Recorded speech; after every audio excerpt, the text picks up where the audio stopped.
दानवीर कर्ण। कर्ण कुंती का पुत्र था। पांडु के साथ कुंती का विवाह होने से पहले ही इसका जन्म हो चुका था। लोक लज्जा के कारण उसने यह भेद किसी को नहीं बताया और चुपचाप एक पिटारी में रखकर उस शिशु को अश्व नाम की नदी में फेंक दिया था। इसके जन्म की कथा बड़ी विचित्र है। राजा कुंतीभोज ने कुंती को पाल पोसकर बड़ा किया था। राजा के यहां एक बार महर्षि दुर्वासा आए। कुंती से उनका बड़ा सत्कार किया और जब तक वे ठहरे उन्हीं की सेवा शुश्रूषा में रही। इसकी इस श्रद्धा भक्ति से प्रसन्न होकर महर्षि ने उसे वार दिया कि वह जिस देवता को मंत्र पढ़कर बुलाएगी वही आ जाएगा और उसको संतान भी प्रदान करेगा। कुंती ने नादानी के कारण महर्षि के वरदान की परीक्षा लेने के लिए सूर्य नारायण का आवाहन किया। उसी क्षण सूर्य देव वहां आ गए। उन्हीं के सहवास के कारण कुंती के गर्भ से कर्ण का जन्म हुआ। जब पिटारी में रखकर इस शिशु को उसने फेंक दिया तो वह पिटारी बहती हुई आगे पहुंची। वहां अधिरथ ने कौतूहलवश उसे उठा लिया और खोलकर देख तो उसमें एक जीवित शिशु देखकर वह आश्चर्य करने लगा। अधिरथ उस शिशु की निरीह अवस्था पर करुणा करके उसे अपने घर ले आया और उसका पालन पोषण करने लगा। उसने उसे अपनी संतान समझा। वो बालक के शरीर पर कवच कुंडल देखकर उसको और भी अधिक आश्चर्य हुआ और तभी उसे लगा कि वह बालक कोई होनहार राजकुमार है। उसने उसका नाम वसुषेण रखा।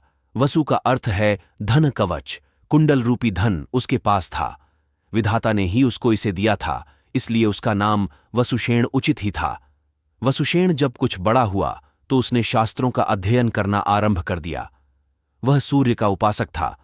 प्रातकाल से लेकर संध्या तक वह सूर्य की उपासना ही किया करता था। दानी भी बहुत बड़ा था। उपासना के समय कोई भी आकर उससे जो कुछ भी मांगता वह बिना हिचकिचाए उसको दे देता था। अमूल्य से अमूल्य वस्तु से उसको मोह नहीं था। उसका गौरव तो दानवीर कहलाने में था और अपने कृत्यों से उसने वास्तव में यह सिद्ध भी कर दिया कि वह दानवीर था। उसके समान दानी कौरवों और पांडवों में और कोई नहीं था। उसका परिचय तो हमें उस समय मिलता है जब इंद्र ब्राह्मण का वेश धारण करके उसके पास उसकी अमूल्य निधि कवच कुंडल मांगने गया था। उस समय कर्ण ने देवराज का स्वागत किया था और सहर्ष अपने कवच कुंडल उतार कर दे दिए थे। दान करते समय अपने हित या अहित विचार वह नहीं करता था।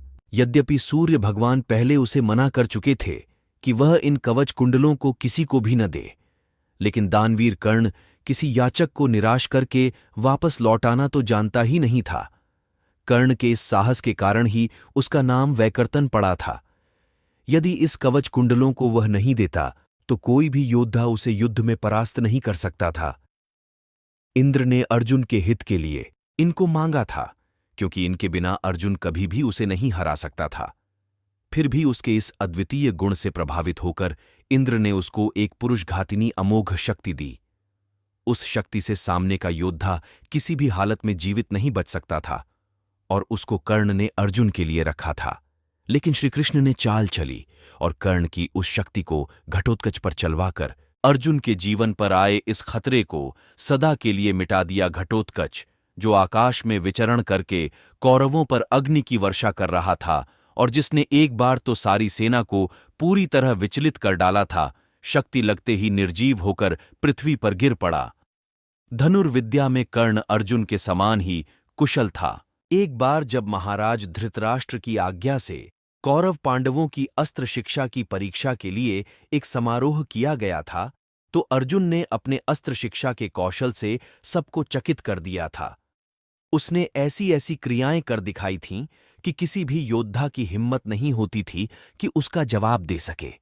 एक विजेता की तरह के कौशल दिखाकर वह प्रशंसा लूट रहा था।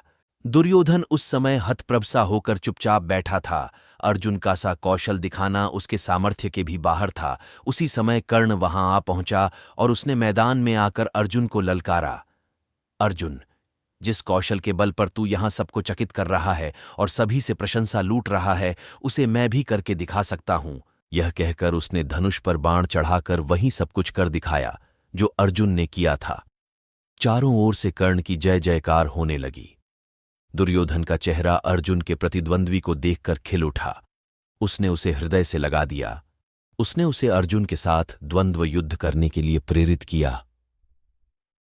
दुर्योधन की बात मानकर उसने अर्जुन को इसके लिए चुनौती दी। अर्जुन द्वंद्व युद्ध के लिए तैयार हो गया।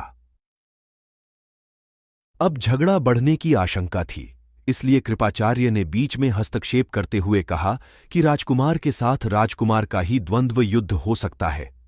चूंकि कर्ण सूत के द्वारा पाले हुए हैं, इसलिए इनके गोत्र कुल आदि का ठीक ठीक पता न होने के कारण इनको अर्जुन से द्वंद्व युद्ध करने का अधिकार नहीं है। बस यह ऐसी समस्या थी जिसको कर्ण हल नहीं कर सकता था। वह हक्का बक्का सा अर्जुन का मुंह तार का रह गया। दुर्योधन को भी इससे धक्का लगा, क्योंकि कर्ण के द्वारा अर्जुन का मान चूर्ण करने की उसकी ही तो योजना थी।